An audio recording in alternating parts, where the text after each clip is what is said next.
Now you understood in the past chapter that there are two type of risk. One is unsystematic risk and one is systematic risk, right? So systematic risk cannot be diversified. Unsystematic risk you can diversify. So those risks which are diversifiable, you will not get any premium for that. Can charge a premium for risk only when it is undiversifiable, which is unavoidable risk. So those are called the systematic risk. So for every risk, there is always a premium to be charged, right?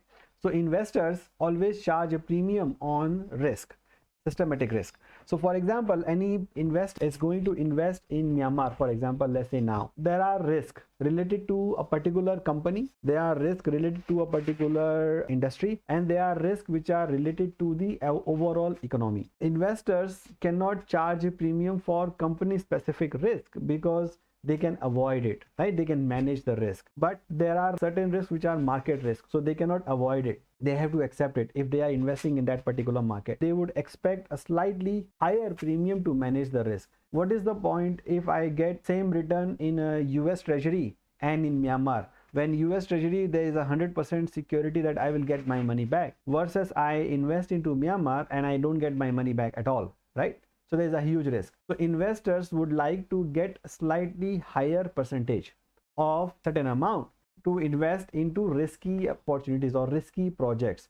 So how much they would ask extra? So that's what we are going to learn now. So for a large portfolio, investors accept high risk for higher returns. That is fine, but they cannot expect that to the individual stock. They cannot ask for high premium just because that particular company has a high risk. They cannot do that because they are diversifiable risk. Nobody is going to pay premium for those risks like this. Okay, so only systematic risk is rewarded, and rational investors should choose to diversify. So means they cannot expect the company specific risk to be rewarded. They cannot expect return for that. They can expect higher return only for risk which are not diversifiable. That is a expected return of portfolio is a separate concept. That is not really the key. If you diversify, your returns are going to be a combination of the portfolio, and your standard deviation means the risk will also be going down because of the portfolio. You are investing in two different type of companies, right? Expected return of portfolio is always calculated by weighted average. So you calculate return on every stock and then just divide by the total value of portfolio. That becomes your return on the portfolio. Okay, so here is an example how to calculate the portfolio return. There is a person who has invested into Apple and also invested into Coca-Cola. Apple, they bought 200 shares for $200 and 100 shares of Coca-Cola at $60 per share. So their weight is 40% and 60% based on the total portfolio of $100,000, right? Now we will calculate the weighted average return.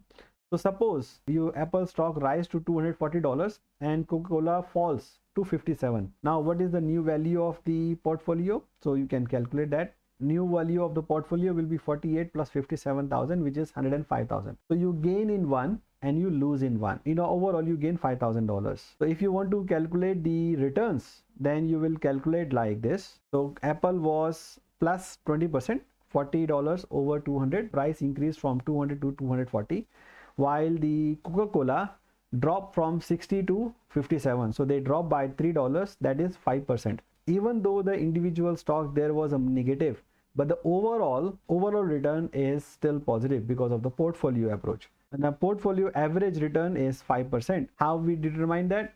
20% into the weight of portfolio, which is 40%. So 20% into 40% becomes 8. And the Coca-Cola is 60% of the portfolio, then minus 5% into 60%. So that becomes minus 3%. So the average becomes to plus 5%. So that's how we calculate the portfolio returns. Similar way, we can calculate the volatility in portfolio. We just have to calculate standard deviation for each portfolio separately. So there are three different companies. So the return of three stocks, one is North Air, West Air and Texas Oil. Now we have to calculate the portfolio return. So if you calculate individually, their average return is 10%, all of them, and their volatility is 13%, all of them. But if we do the portfolio, half of North Air and half of West Air, then your return is same, but your portfolio average of the standard deviation is 12%, slightly lower. But if you take half of West Air and half of Texas Oil, then your returns are still 10%. Same, you are able to reduce your risk to 5%. So normally in a portfolio, we normally create assets. We may not be able to increase the return, but we are able to reduce the standard deviation. So the goal of portfolio is either increase the return by maintaining the risk, volatility, or maintain the return by reducing the volatility. So that's the objective of the portfolio management.